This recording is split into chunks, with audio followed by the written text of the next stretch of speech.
Yo, what's going on, everybody? You're watching Giants Now by Chat Sports. I am your host, Marshall Green, and I'm excited about this segment. On today's show, we are going to assign a color to every single player. You see a lot of times, and we saw it in Hard Knocks last year when the Giants were on it, unfortunately, even though I really liked that. That was a lot of fun. Front offices and general managers and scouting departments, they like to put a color code on every single player on the roster. And this is going to be my color code and how we're going to do today's show. And look, if you get a blue, you're an all-pro caliber player. A red, you're an excellent starter. Orange, you're a quality starter. Yellow is you're a rotational player, a solid backup. Purple is you're unknown and the clock is ticking. And then green, you're a rookie. And then when we get to the rookies at the tail end of the show, I'll apply my color code and color chip for every single one of those rookies. I do want to make it abundantly clear, though, I didn't do this for every single player on the team. I think I did it for 39 or 40 of the players on the rosters, guys that I at least think are a part of this core that the New York Giants have.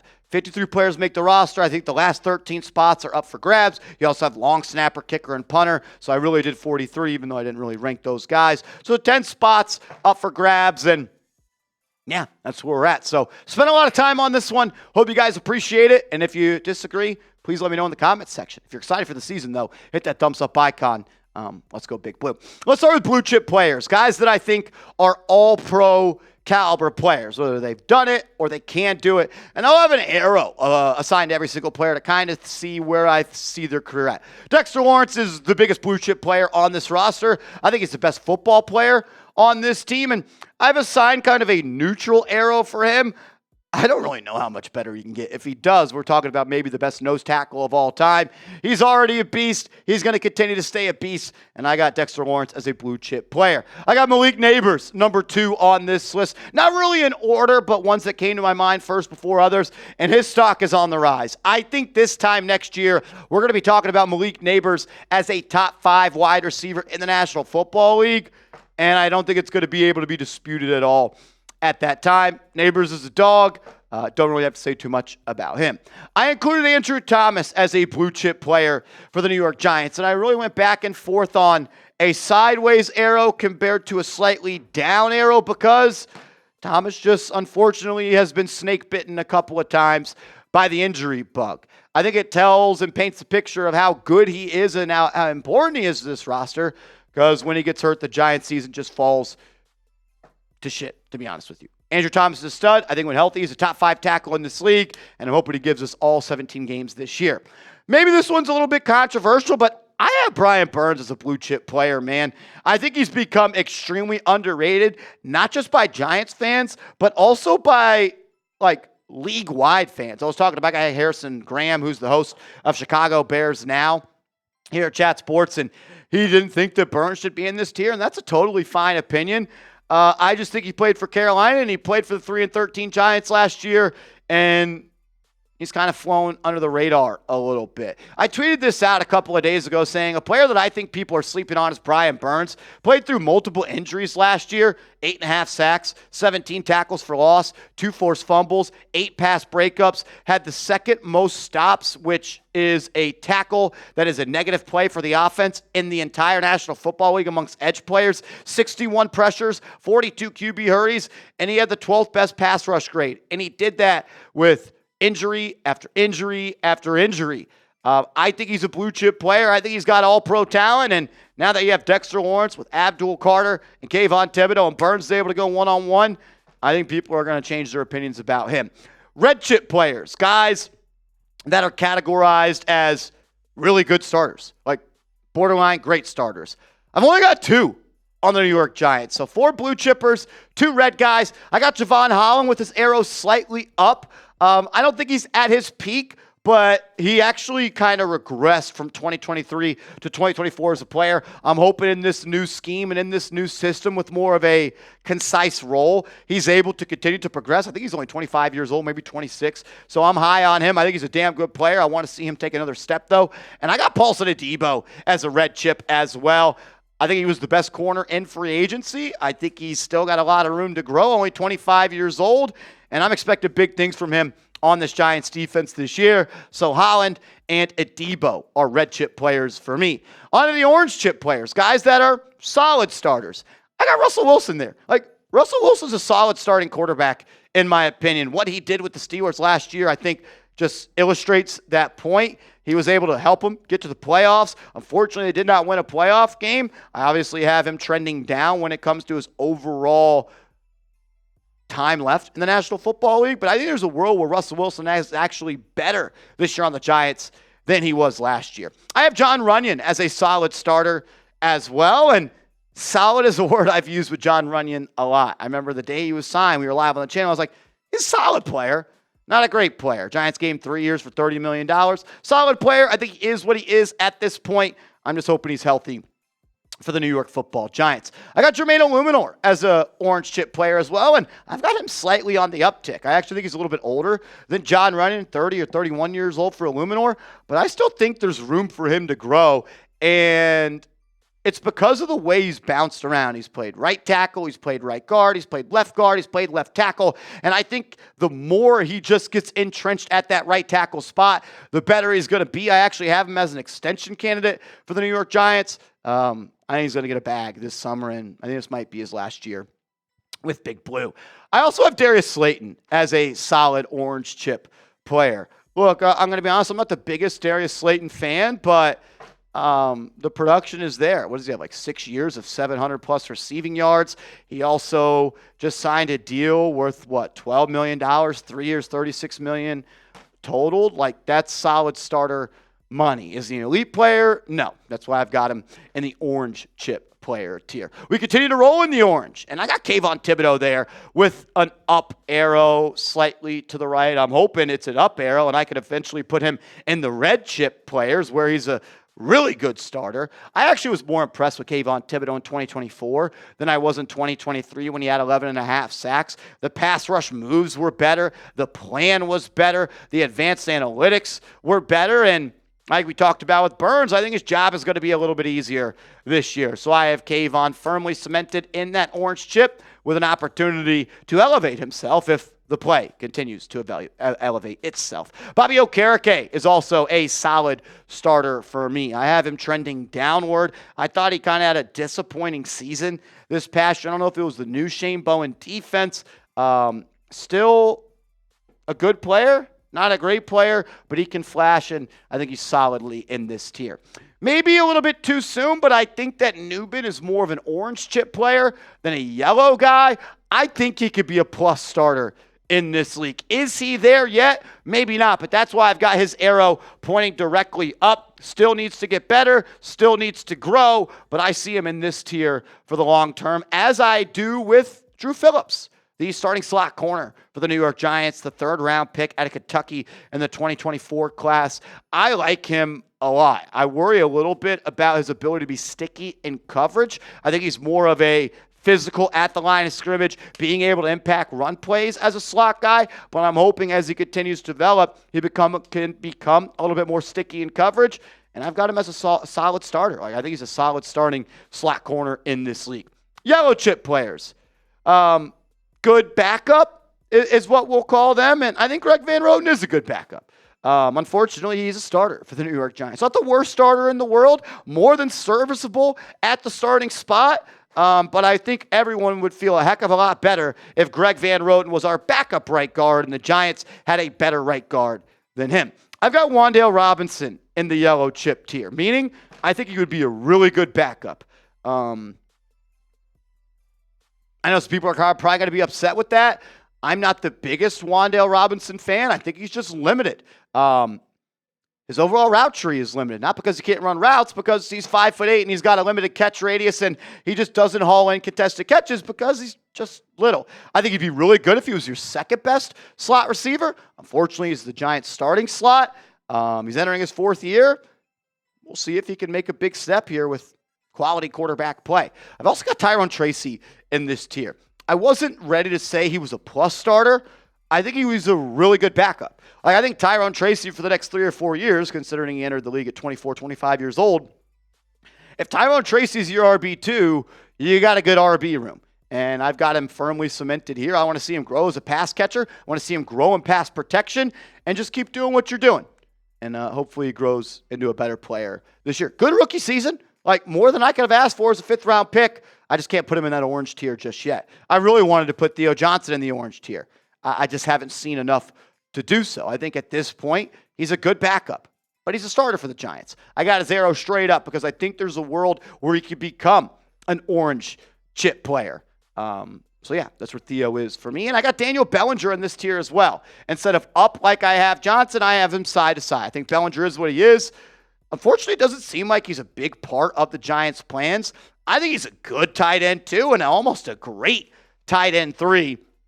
A good backup, a good piece of a football team. I like Belly. Hopefully he can get back into the fold this year. Jameis Winston, also a good backup quarterback, man. I know he didn't get the most money in free agency, but if Jameis Winston's your QB2, I think you're doing just fine. I'm excited to have Jameis here. It's going to produce some funny memes, and we're all going to have some laughs for famous Jameis. Maybe a controversial one. I got Devin Singletary here as well. If Singletary's your RB3, you're really happy. If he's your RB2, you're solidly happy as well. He's our Giants RB2. I think by the end of the year, he might be RB3. I thought Singletary got a bad rap. I thought he started the season really well, making a lot of tacklers miss. The fumbling problems became an issue, and then he had some injuries along the way. I like Motor. I don't want people to close the book on him. Chauncey Golston is a really good backup, and I think he's going to impress a lot of people with the New York Giants this year, coming over from the Dallas Cowboys, signing a 3-year, $19 million deal. Giants' strength of this team is in the trenches on defense. Golston is going to make an impact and play a lot more than I think a lot of people are expecting heading into the football season. I got Micah McFadden here as well. I don't know how much room there is for McFadden to continue to grow in this league, but I think he's a really good backup. He's just a starter for the New York Giants. If he was your linebacker, inside linebacker 3, I'd feel a lot better. He's inside linebacker 2. I don't have a problem with him being a starter. You can't have great players at every single starting position. But McFadden has exceeded all expectations after being a day 3 pick, and he lands himself on the Marshall Green yellow chip players, as does Cordell Flott. Cordell Flott is an interesting player to me. Do I think he's a starter? No. Do I think he's a good CB4 or CB5 on the team? I do, because he could play slot. He could play outside, and he's made some plays in this league. I want to continue to see him grow and improve as a player, but I like him, and I think he's someone that continued to get better. I think I had the arrow pointed up at 2 o'clock, but want to see a little bit more from him because I want him to be a starter, 3rd-round pick. But if he is your CB3 on the outside behind Banks and Debo, and he's your backup slot, like that's a player that's valuable in this league. All righty, purple chip players. Guys that time is running out, and they've got to show who they are or they're going to be shown the door. Jalen Hyatt, number 1 on my list. Do I think Jalen Hyatt can be a solid player in this league? Yes. Doesn't matter what I believe, though. He's got to go out and do it. Took a major step back in usage, production-wise, in year 2. I think there's a world where he could be a part of an explosive offense. And, just to be blunt, if you can't be a deep threat with the best deep passing quarterback in the NFL, you might not ever make it in this league. I really wanted to put John Michael Schmitz as a solid backup, but I don't want to box him in as a backup. I'm putting him as a purple chip player. I thought he got better in year 2 compared to year 1, but it's now or never for him. This year is huge for him. He plays well. He could have an opportunity to sign an extension as the Giants' long-term center. He struggles, they're either going to cut him or move him to a backup and look to find his replacement this offseason. Evan Neal, also a purple chip player. With Jalen Hyatt, it's now or never. With Evan Neal, it's now or never. They're moving you to guard. You're already on to your second position. You got to prove to yourself and to this team that you deserve to be a part of this roster. I think he's going to have to earn his roster spot, while I also think there's a chance that maybe they give him a chance to be the starting right guard. We'll see. Eric Gray, purple chip player. I didn't like the pick when they made it, and I don't like the pick after 3 years of lackluster football. He doesn't really run hard. He's not really an explosive player. He doesn't break tackles. he doesn't catch the football, and he's a non-factor on special teams. So I think his time is running out, and I think he is firmly on the roster bubble. DJ Davidson is a purple player as well. I think there's a chance that Davidson could become a yellow player, like a good backup. But he's not there yet. Got to prove it this year. Giants defensive tackle room had a lot more talent, a lot more bodies. He's got to figure it out. The number one purple chip player, and the only reason I don't have him as number one is because I went offense and defense, is Deonte Banks. I believe Deonte Banks could find himself in a couple of different categories. Could he be an orange chip player? Could he be a yellow chip player? Or is he out of the league in 3 years? You were you were a first-round draft pick. Giants traded up for you. Everyone loved the pick. You had some moments year one. Thought you got worse in year two. But with the Daboll here and the pass rush improving, and now your responsibilities changing from CB1 to CB2, not having to follow around wide receiver ones every single week, does the easier job get better results? I really want Deonte Banks to be the guy. Because if he's good, that means the Giants are going to be better. Like, we need it, man. We need it. Trey Hawkins as well, now or never for him. 6th-round pick. I think he's going to have to fight to make this roster. It's not too long ago. He was the offseason winner for the New York Giants. He hasn't just done much on the football field, so we'll see what he's made of this year and if he's on this team any longer.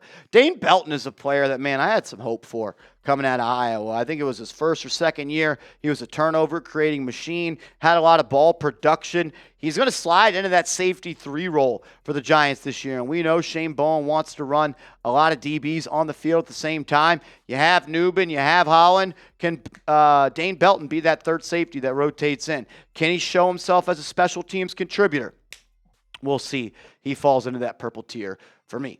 Couple more tiers to talk about, but before we get to the rookies, go to chatsports.com/start and get your rookie quarterback's jersey today, or get the favorite to be the rookie defensive player of the year, Abdul Carter. Go to chatsports.com/Carter. So that's what we got on those guys. Get the jerseys. Links will be clickable down in the comments and description. I could have been lame and boring and just put all these guys as green, but I didn't think that would be very fun. Come on, we're all about being risky and making bold takes. I have Abdul Carter as a blue chip player. Hot take, I know, right? Everyone says a generational guy. I legit think he has all-pro talent. Again, he's never played in the NFL. He's got a long way to go. This is me projecting who this rookie can be, but I think he's got that potential on him.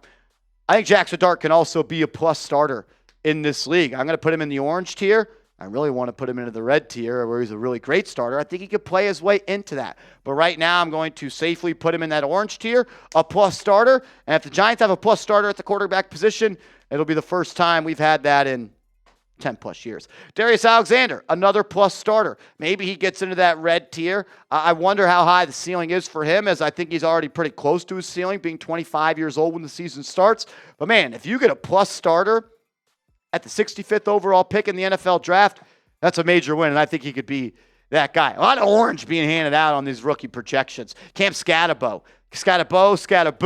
orange rookie projection for me. I'm a big fan of his. Contact balance, vision, setting up blocks, running downhill, ability to be a factor in the receiving game. I think Scattaboo is going to show who he is, and I think you're going to see a lot of 44 jerseys around the way. I got Marcus Bowe. Again, it's Marcus Bowe. The M is silent. As an orange player, I think there is a world where he could be a plus starter down the line. Maybe it takes a year. Maybe it takes 2 years. But I've seen enough on tape that I like. This guy looks like a karate kid every time he's trying to protect someone. He gets the defensive lineman hands off him. He's got this double chop move where the defender gets engaged and he just gets his wrists off him. Athletic, light on his feet, underrated when it comes to physicality. Extremely high IQ player as well. I'm excited to see his growth at the Giants. For Thomas Fidone and Corey Black, I'm not ready to apply a color grade for them. So we're just going to keep them green as rookies on today's show. Maybe he could turn into a backup one day, and maybe he could be a contributor on special teams, and maybe they blow me out of the water and they go on to be great players, or maybe they're purple chip players in a couple of years. So that's where we're at. My question to you is, what did I get right? And what did I get wrong? And did I leave anybody off the list? I double and triple check to make sure I didn't leave off anybody that was important. I think we hit 39 players.